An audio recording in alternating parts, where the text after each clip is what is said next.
اعوذ باللہ من الشیطان الرجیم بسم اللہ الرحمن الرحیم لا يحب اللہ الجہر بالسوء من القول الا من ظلم وکان اللہ سمیعا علیما۔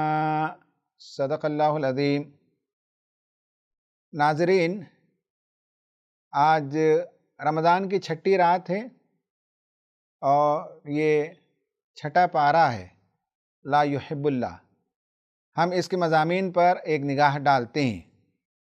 اس کے پہلے رکوع میں اللہ تبارک و تعالیٰ نے بتایا کہ مسلمانوں کا رویہ کیسے ہوتا ہے۔ انہیں تکلیف پہنچتی ہے تو اس کے بدلے وہ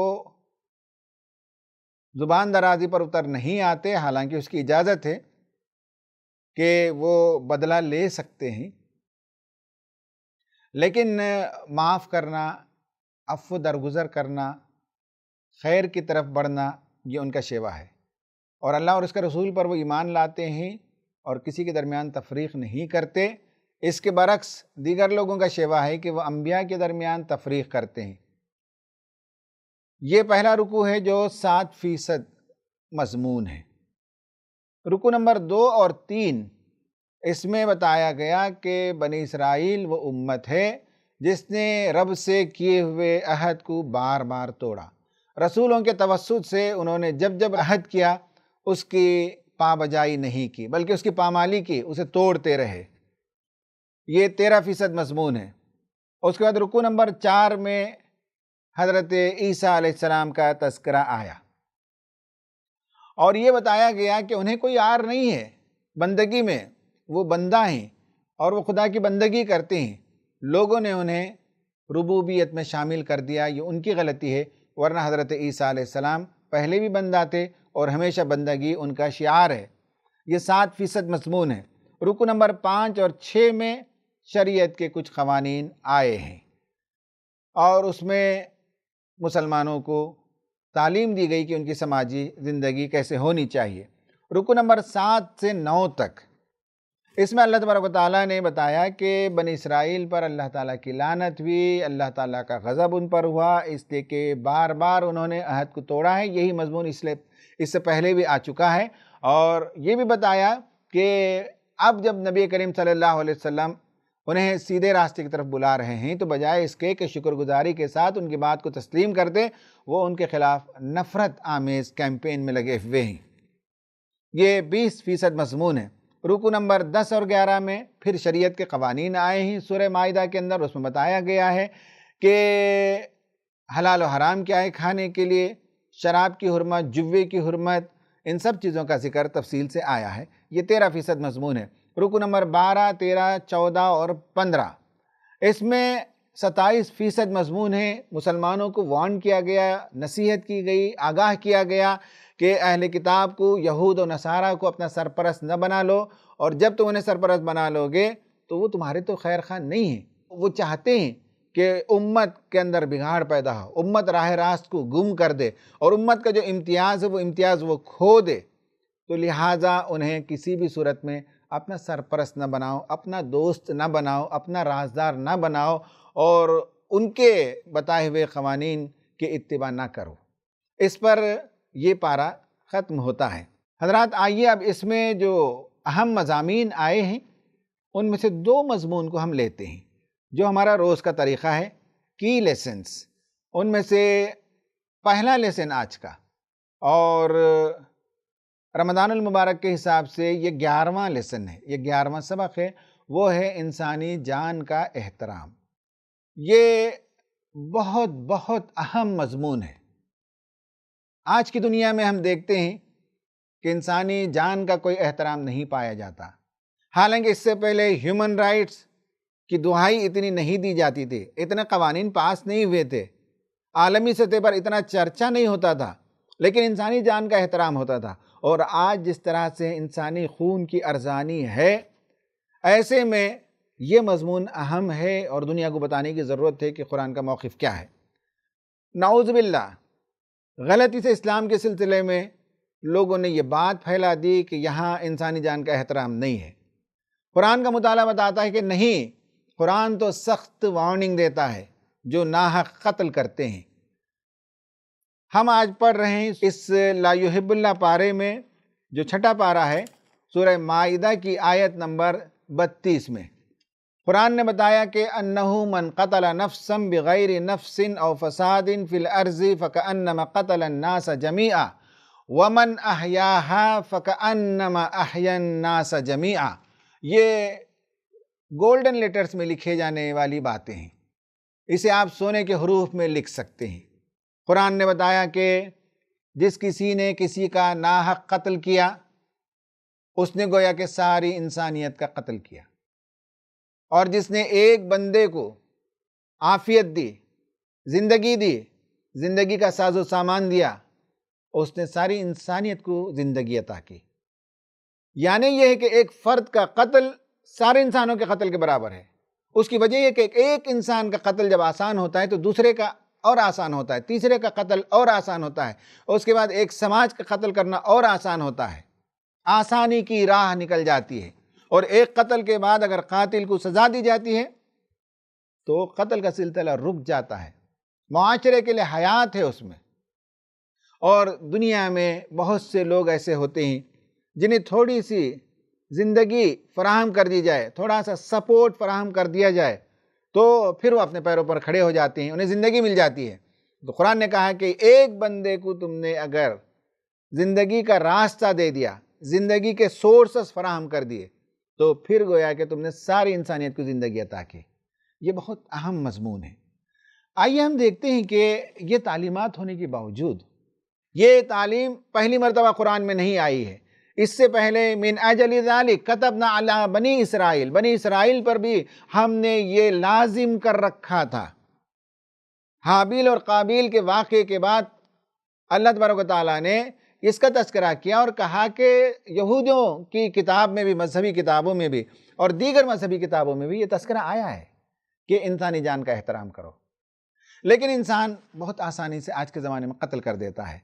جارڈن پیٹرسن ایک آج کے زمانے کا بہت بڑا ماہر نفسیات ہے، اس نے لکھا ہے، اسکرین پر آپ دیکھ سکتے ہیں کہ قتل کرنے والے کی نفسیات کیا ہوتی ہے۔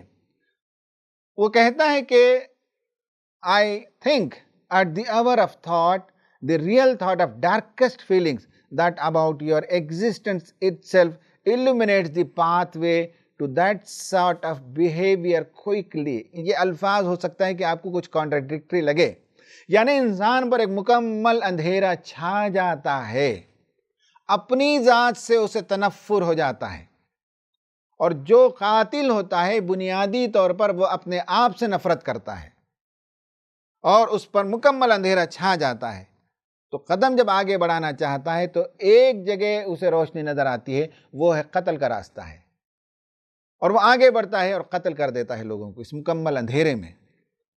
دوسرا یہ لکھا ہے کہ قاتل کے پاس ہمیشہ چوائس ہوتا ہے، اور وہ there is a little voice in his head, hey don't do it، اے انسان رک جا، قتل مت کر، you override it۔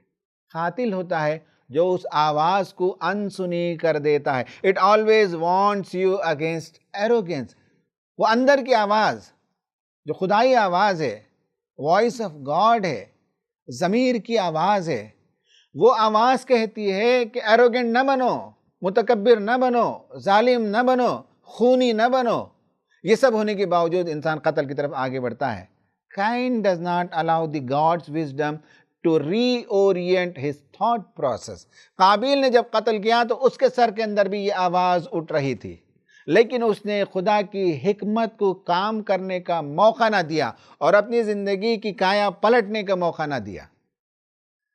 وہ لکھتا ہے کہ ماس مرڈررز، جنہوں نے لاکھوں کی تعداد میں انسانوں کا قتل کیا ہے، ان کی نفسیات پر وہ بتاتا ہے کہ آخر کار وہ اپنے آپ کو شوٹ کر لیتے ہیں۔ یعنی یہ ہے کہ قاتل بنیادی طور پر اپنے آپ کو ذلیل سمجھتا ہے، اپنے آپ سے نفرت کرتا ہے، اس کے اظہار کے لیے وہ دوسروں کو قتل کرتا ہے، لیکن ایک وقت ایسا آتا ہے کہ جس نے لوگوں کا قتل کیا وہ اپنے آپ کو قتل کر کے ہلاک کر لیتا ہے۔ یہ اس کی نفسیات ہے۔ اس کی نفسیات ہے کہ my life does not mean anything to me, میری زندگی کا کوئی معنی نہیں ہے میرے پاس، نیدر ادرس لائف، نہ دوسروں کی زندگی کے لیے کوئی قدر و قیمت میرے پاس موجود ہے. I want to take revenge, میں بدلہ لینا چاہتا ہوں، بدلے کی بھاونا ہے، یہ ضرور ہم بدلہ لیں گے. یہ ان کی زبان ہوتی ہے. I care a little about others, میں دوسروں کی پرواہ نہیں کرتا. یہ لکھتا ہے کہ آگے he could have got down on his knees، قابل ہو سکتا ہے کہ اس وقت گھٹنے کے بل جھک جاتا.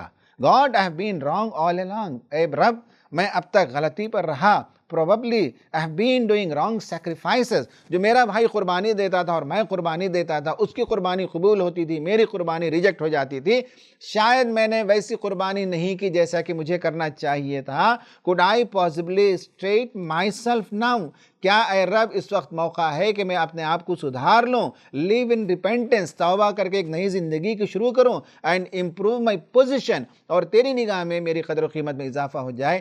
یہ وہ کر سکتا تھا، یہ چوائس تھا، لیکن اس نے چوائس میں قتل کرنے کے چوائس کو قبول کیا، اپنی اصلاح کی چوائس کو اس نے رد کر دیا. یہ میں نے آپ کو بتایا کہ دنیا میں قتل و غارت گری کیوں ہوتی ہے، اس کے پیچھے کیا نفسیات ہیں.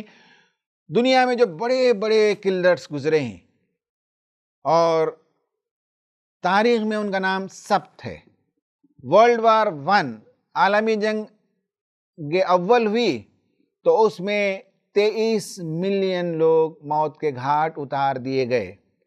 عالمی جنگ دوم ہوئی تو اس میں 85 million 85 million people died. 85 million کا مطلب ہے 8.5 کروڑ، 8.5 کروڑ لوگوں کی جانیں ضائع کی گئیں. ہندوستان میں انگریز جب آئے تو اس وقت جو غدر ہوا، جو بغاوت ہوئی 1857 میں، اس وقت انگریزوں نے یہاں کے باشندوں کو اور بالخصوص مسلمانوں کو تختہ دار پر لٹکایا. اس کی تعداد بتائی گئی ہے 2.8 ملین. نازی جرمنی میں ہٹلر نے 17 ملین پیپل کو، یعنی 1.7 کروڑ لوگوں کو موت کے گھاٹ اتارا. ان میں سے کچھ لوگوں کو گیس کے چیمبر میں ڈال کر مارا، کچھ لوگوں کو اور طریقوں سے موت کی نیند سلا دی. ماؤ زیڈونگ چائنا کا ایک بہت بڑا رولر گزرا ہے 1960 کے دہے میں. اس نے ایک انقلاب برپا کرنے کی کوشش کی، ایک ایسی نئی دنیا تعمیر کرنے کی کوشش کی جو کمیونزم کی بنیادوں پر ہو، اور وہ ایک ناممکن چیز ہے، ایک یوٹوپیا ہے. اس یوٹوپین کانسیپٹ کو دنیا میں نافذ کرنے کے لیے اس نے بہت سے لوگوں کو ان کی بستیوں سے اجاڑ دیا، بہت سے لوگوں کو قتل کر دیا، موت کے گھاٹ اتار دیا. ایک محتاط اندازہ بتاتا ہے کہ 45 ملین پیپل ڈائیڈ، 4.5 کروڑ لوگوں کو اس نے ابدی نیند سلا دی. اسٹالن جو رشیا کا حکمران رہا، اس نے بھی انسانیت سوز مظالم ڈھائے. اس کی جن لوگوں نے مخالفت کی ان کو سائبیریا کے جنگل بھیج دیا، بستی کی بستی کو اجاڑ دیا. 30 ملین پیپل، 3 کروڑ انسانوں کو مار دینا کوئی معمولی بات نہیں ہے. کتنا بڑا خون کیا ہے ان لوگوں نے. اور کمبوڈیا میں جو جینوسائیڈ ہوا اس میں 1.5 to 3 ملین پیپل ہیں. اور جاپانیز وار، جاپان نے جنگ میں ایشیا کے ان علاقوں میں جو جاپان سے قریب ہیں، اس کی ملٹری نے اور اس کی حکومت نے جو قتل کیا، اس کا ایک محتاط اندازہ ہے 14 ملین پیپل. حضرات، یہ میں نے آپ کو اس لیے رکھا کہ دنیا میں بدنام تو کسی اور مذہب کو کیا جاتا ہے، لیکن یہ ساری چیزیں آپ دیکھیے کہ کچھ وہ لوگ ہیں جو مذہب کے ماننے والے ہیں، کچھ وہ لوگ ہیں جو مذہب کا انکار کرنے والے ہیں، اور انہوں نے انسانیت کو کیسے کیسے عظیم ترین ظلم کے گھاٹ سے گزارا ہے، اور کتنے عظیم تعداد کو، کتنی بڑی تعداد کو انہوں نے قتل کیا اور بڑی آسانی سے قتل کیا، خون خرابہ کیا. یہ ہمیں معلوم ہونا چاہیے، اور اس کے پیچھے جو نفسیات ہیں وہ بھی ہمیں معلوم ہونا چاہیے. قرآن کہتا ہے کہ نہیں، قتل نہ کرو. اس کے لیے ہمیں کرنا کیا چاہیے؟ ایکشن پلان یہ ہے کہ اسٹاپ ابارشن. قتل کی ایک شروعات یہ ہے کہ لوگ وضع حمل کرتے ہیں. اپنے گھروں میں، اپنے رشتہ داروں میں، اپنے جان پہچان میں کبھی ایسا معلوم ہو تو فوراً آگے بڑھیے اور ایبارشن کو روکیے. یہ اللہ کا احسان ہے کہ مجھے کئی مرتبہ لوگ فون کر کے پوچھتے ہیں، میں ان کی کاؤنسلنگ کرتا ہوں، جس کے نتیجے میں کئی بچے دنیا میں آتے ہیں اور مجھے امید ہے، مجھے خوشی ہے کہ ان بچوں کی زندگی میرے لیے صدقہ جاریہ ہے۔ آپ ضرور کاؤنسلنگ کیجئے اور لوگوں کو ایبارشن سے روکیے۔ سوسائیڈل ٹینڈنسیز کے لوگ بھی کاؤنسلنگ کے لیے آتے ہیں، اور ان کی کاؤنسلنگ کیجئے اور ان کو اس رجحان سے باہر نکالیے، خودکشی کے رجحان سے۔ یہ زندگی عطا کرنے کے برابر ہے۔ بہت سے جگہ ایسا ہوتا ہے کہ بچوں کو مائیں بے دردی کے ساتھ باہر پھینک دیتی ہیں، پارک میں رکھ کر چلی جاتی ہیں۔ یتیم و یسیر بچوں کو جن لوگوں نے اٹھا کر پالا، انہوں نے گویا کہ انسانیت کو زندگی عطا کی۔ ڈپریس لوگ ہوتے ہیں، مایوس لوگ ہوتے ہیں، غمگین لوگ ہوتے ہیں، انہیں آپ ہمت، حوصلہ، موٹیویشن دیجئے، پھر ان کی زندگی شروع ہو جاتی ہے۔ یہ جو ڈپریس لوگ ہوتے ہیں، ان کے ذہن کے اندر، ان کے دماغ کے اندر کچھ خانے ہوتے ہیں جو بگڑ چکے ہوتے ہیں، جن کے کنیکشنز لوز ہو چکے ہوتے ہیں، اور ان کی اسکیننگ کرنے سے پتہ چلتا ہے کہ دماغ کے کچھ حصے ڈیمیج ہو چکے ہوتے ہیں۔ اور ان لوگوں کی جب کاؤنسلنگ ہو جاتی ہے، ان کے ذہن کے اندر کی ری وائرنگ ہو جاتی ہے، تو وہ برین کا جو ڈیمیج پارٹ ہے وہ پھر سے گرو ہونے لگتا ہے، زندگی مل جاتی ہے۔ ایک آدمی کو نہیں، پوری نسل کو زندگی مل جاتی ہے۔ تو ڈپریس لوگوں کی مدد کیجئے، کسی کو ڈپریشن کا شکار مت کرائیے، بلکہ انہیں اس سے باہر نکالنے کی کوشش کیجئے۔ اور میڈیکل ایمرجنسیز میں بہت سے لوگ ہوتے ہیں، چھوٹے چھوٹے واقعات ہو جاتے ہیں۔ ڈیلیوری کے لیے کوئی خاتون تڑپتی اور بے قرار ہوتی ہے، صحیح ہاسپٹل تک پہنچ نہیں پاتی، پہنچتی ہے تو وہاں کے فارمیلٹیز پورا نہیں کر پاتی، فارمیلٹیز پورا کر پاتی ہے تو اس کے چارجز نہیں دے پاتی۔ ایسے واقعات آئے دن ہمارے اطراف ہوتے رہتے ہیں۔ آپ آگے بڑھ کر کسی بھی طرح سے بیڈ دلانے میں، فارمز فل اپ کرنے میں، ریکمنڈیشن کرنے میں، یا فی ادا کرنے میں، یا فی جہاں سے ملتی ہے وہاں سے لنک پیدا کر کے وہ رقم ادا کرنے میں آپ رول پلے کرتے ہیں، تو آپ زندگی دیتے ہیں۔ یہ ہے ایکشن پلان۔ اب ہم آتے ہیں آج کا جو دوسرا سبق ہے، اس پر ہم گفتگو کرتے ہیں، اور بہت اہم سبق ہے، اور وہ ہے اقامت دین، دین کو قائم کرنا۔ یہ حکم اللہ تبارک و تعالیٰ نے ہر صاحب کتاب نبی کو دی ہے۔ جب جب اللہ تعالیٰ نے انبیاء کو بھیجا، نبیوں کو بھیجا، ان کے ساتھ کتاب کو بھیجا، ان کے ساتھ ایک شریعت دی، ان کے ساتھ ایک قانون کو بھیجا، وہ شریعت اور قانون خوش الہانی سے پڑھ کر جزدانوں میں لپیٹ کر رکھنے کے لیے نہیں، دنیا میں نافذ کرنے کے لیے اللہ تعالیٰ نے ان شریعتوں کو بھیجا۔ تو آج ہمارا دوسرا اہم سبق ہے، اور یہ رمضان کا 12واں سبق ہے، کہ اقامت دین ہمارا اہم فریضہ ہے۔ دین کو دنیا میں قائم کرنا، دین کو دنیا میں نافذ کرنا۔ دین میں جو قوانین آئے ہیں، بار بار ہم دیکھ رہے ہیں کہ اللہ تعالیٰ قوانین بیان کرتا ہے، خاندان کے قوانین ہی، معاشرت کے ہی، معیشت کے ہی، سیاست کے ہی، جنگ و جدال کے ہی، قوموں کے درمیان اختلاف ہو جائے تو اسے کیسے رفع کیا جاتا ہے، سب قوانین اللہ تعالیٰ نے اس کتاب میں بیان کیے۔ بدقسمتی یہ ہے کہ ہم نے اس کتاب کو سمجھنے کی کوشش نہیں کی، جس کے نتیجے میں دین کے یہ بہت بڑے ایسپیکٹس ہم سے گم ہو گئے، اور صرف ہم نے انفرادی زندگی تک دین کو محدود کر رکھ لیا ہے۔ اب ہم ان آیتوں پر غور و فکر کریں گے اور دیکھیں گے کہ یہ آیتیں چلتی ہیں، آیت نمبر 42 سے لے کر آگے بہت دور تک یہی آیتیں ہیں اقامت دین سے متعلق۔ یہ آج کا دوسرا سبق ہے۔ اس میں آپ دیکھیں گے کہ اللہ تبارک و تعالیٰ نے بنی اسرائیل سے کہا، وَمَن لَّمْ يَحْكُم بِمَا أَنزَلَ اللَّهُ فَأُولَٰئِكَ هُمُ الْكَافِرُونَ۔ بنی اسرائیل سے کہا، وَمَن لَّمْ يَحْكُم بِمَا أَنزَلَ اللَّهُ فَأُولَٰئِكَ هُمُ الظَّالِمُونَ۔ نصارہ سے کہا، وَمَن لَّمْ يَحْكُم بِمَا أَنزَلَ اللَّهُ فَأُولَٰئِكَ هُمُ الْفَاسِقُونَ۔ نبی کریم صلی اللہ علیہ وسلم سے کہا، فَاحْكُم بَيْنَهُم بِمَا أَنزَلَ اللَّهُ وَلَا تَتَّبِعْ أَهْوَاءَهُمْ۔ یہ آیتیں بتاتی ہیں کہ اللہ نے جو قانون بھیجا، جو شریعت بھیجی ہے، اس کے مطابق دنیا کو سنوارو۔ کار جہاں بانی تمہارا فریضہ ہے، دنیا کو سنوارنا تمہارا کام ہے۔ ان شریعت کے قوانین کے مطابق عدل و انصاف کا قیام، امن و امان کی بحالی، انسانیت کی سر بلندی اور سرخروئی اسی میں مضمر ہے۔ یہ کام ہماری دینی ذمہ داری ہے اور اولین ذمہ داری ہے۔ اور اللہ تبارک و تعالیٰ نے اہل کتاب کو بار بار کہا کہ فَلَا تَخْشَوُا النَّاسَ وَاخْشَوْنِي، لوگوں سے نہ ڈرو کہ لوگ کیا کہیں گے۔ اس جدید زمانے میں تم آؤٹ ڈیٹڈ باتیں کرتے ہو، اس جدید زمانے میں تم خدا کی بات کرتے ہو، اس جدید زمانے میں تم ڈیوائن انجنکشنز کی بات کرتے ہو، ڈیوائن گائیڈنس کی بات کرتے ہو، لوگ کہیں گے، لوگوں سے ڈرنے کی ضرورت نہیں ہے، لوگوں کی بھلائی کے لیے تم کام کرتے ہو، انسانیت کی فلاح کا ایک بہت بڑا پروجیکٹ ہے جو اس وقت تمہارے ہاتھوں میں ہے، ان سے نہ ڈرو، مجھ سے ڈرو۔ وَلَا تَشْتَرُوا بِآيَاتِي ثَمَنًا قَلِيلًا، اور ہم نے جو آیتیں بھیجی ہیں اسے دنیا کے چند سہولتوں کے لیے، دنیا کے چند عہدوں کے لیے اور چند چیزوں کے لیے کمپرومائز مت کرو، بیچو نہیں خدا کی آیتوں کو، اسے نافذ کرو دنیا میں۔ اور بتایا اللہ تبارک و تعالیٰ نے کہ ہم نے وَكَتَبْنَا عَلَيْهِمْ فِيهَا، ہم نے انہیں ان کی کتاب میں لکھ رکھا ہے، یہ اور یہ اور یہ قانون نافذ کریں۔ یہ انسانی جان کے پروٹیکشن کے سلسلے میں بھی ہے، سیاست کے سلسلے میں بھی ہے، معیشت کے سلسلے میں بھی ہے، لا آف ریٹریبیوشن بھی ہے، ان سب پر اللہ نے کہا کہ ہم نے ان کی کتاب میں لکھ رکھا تھا، اور جو وَمَن لَّمْ يَحْكُمْ، جو اس کے مطابق فیصلہ نہیں کریں گے وہ فاسق ہیں، وہ ظالم ہیں، وہ کافر ہیں، اور کہا کہ لوگوں کی خواہشات سے نہ ڈرو، اتباع نہ کرو، جو اللہ نے نازل کیا ہے اسے دنیا میں نافذ کرو۔ اس میں انسانیت کی بھلائی ہے، ساری انسانیت کی بھلائی ہے، کسی ایک قوم، کسی ایک ملت کی نہیں ہے۔ اور اس کے بعد اللہ تبارک و تعالیٰ نے بنی اسرائیل سے کہا، اسی پارے کے اندر، اسی صورت میں آگے اللہ تبارک و تعالیٰ نے ایک بار نہیں 2 مرتبہ فرمایا، وَلَوْ أَنَّهُمْ أَقَامُوا التَّوْرَاةَ وَالْإِنْجِيلَ وَمَا أُنزِلَ إِلَيْهِم مِّن رَّبِّهِمْ۔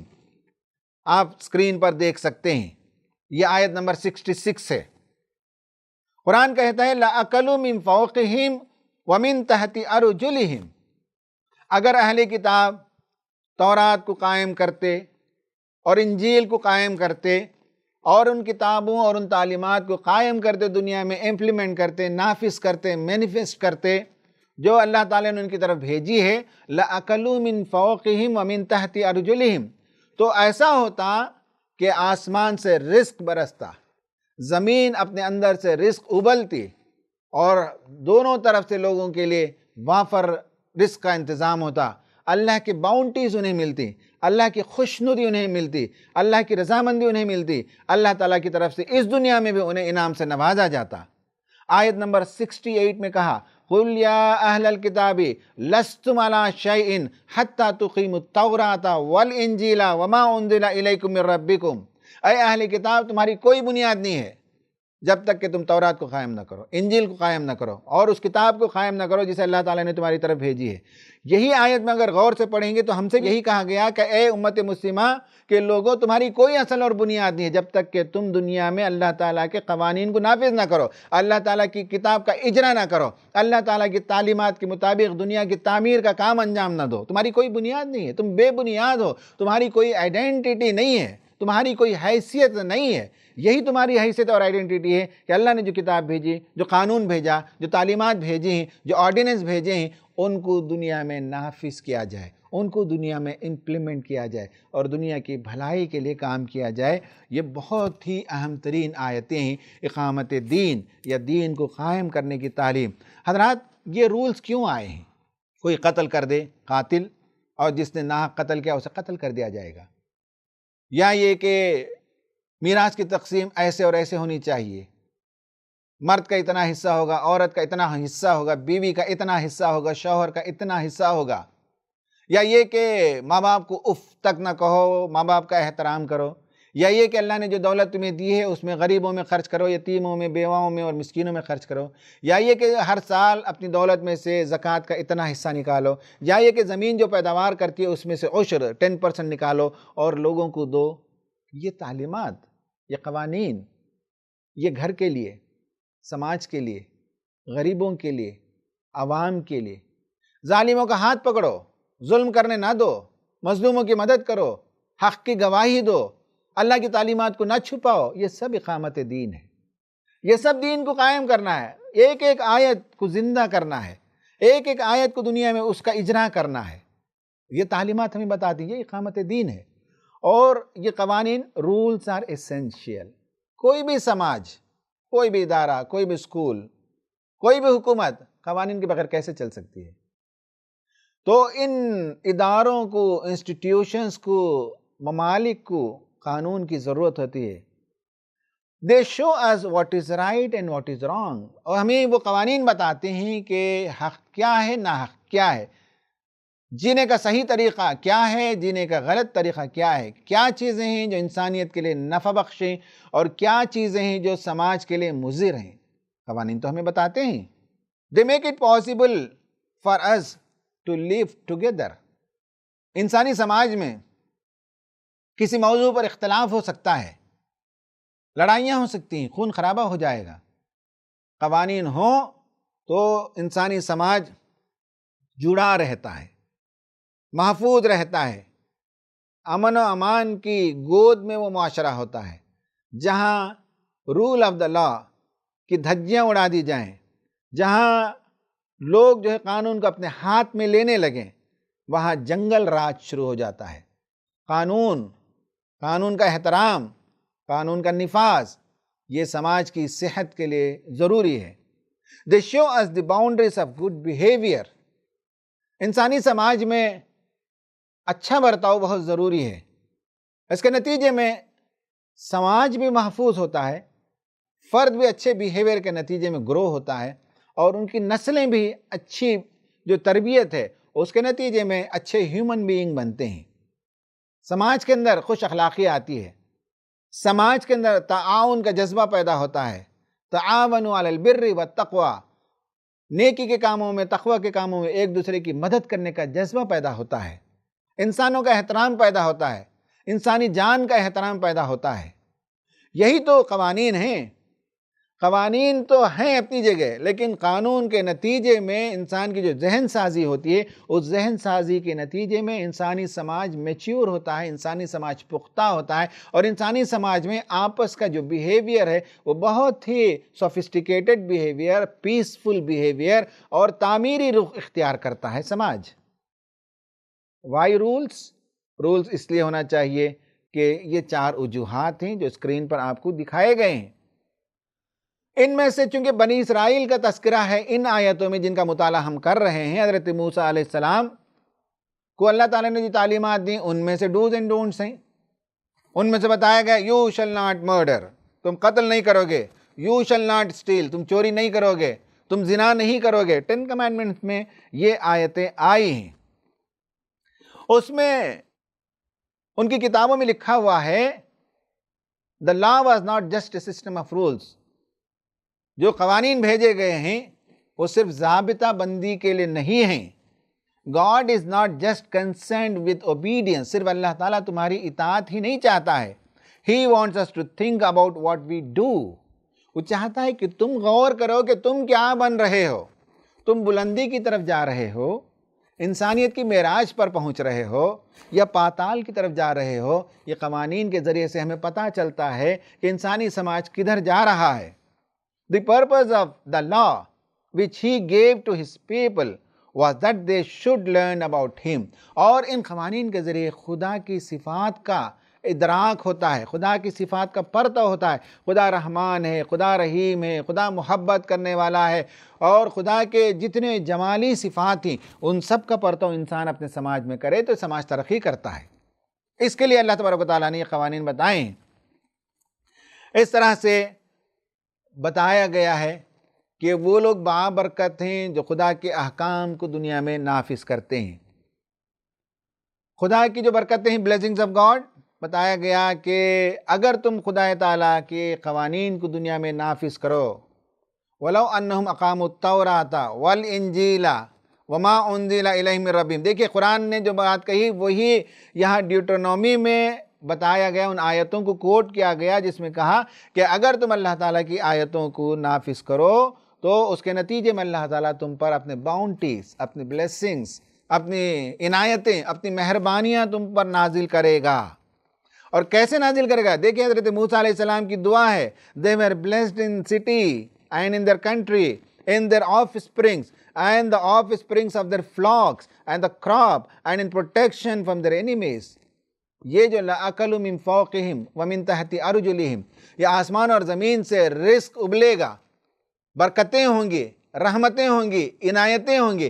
اس کی دعا ہے حضرت موسیٰ علیہ السلام کی طرف سے کہ اللہ تعالیٰ تمہارے شہروں میں برکت دے، تمہارے ملک میں برکت دے، تمہاری اولاد میں برکت دے، تمہارے مویشیوں اور مویشی کے بچوں میں برکت دے، تمہاری فصلوں میں اللہ تعالیٰ برکت دے، اور تمہیں تمہارے دشمنوں سے محفوظ رکھے۔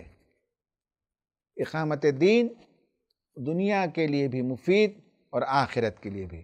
دنیا میں بھی اللہ تعالیٰ کی رحمتوں کو انوائٹ کرنے کا ایک اہم فریضہ ہے۔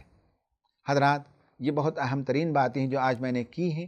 ایکشن پلان یہ ہے کہ نمبر 1، آپ اس رمضان میں 2-3 کتابوں کا انتخاب کیجئے اور اس کے ذریعے سے اقامت دین کے تصور کو پوری طرح سے سمجھیے۔ اقامت دین فرض ہے، ایک کتاب ہے۔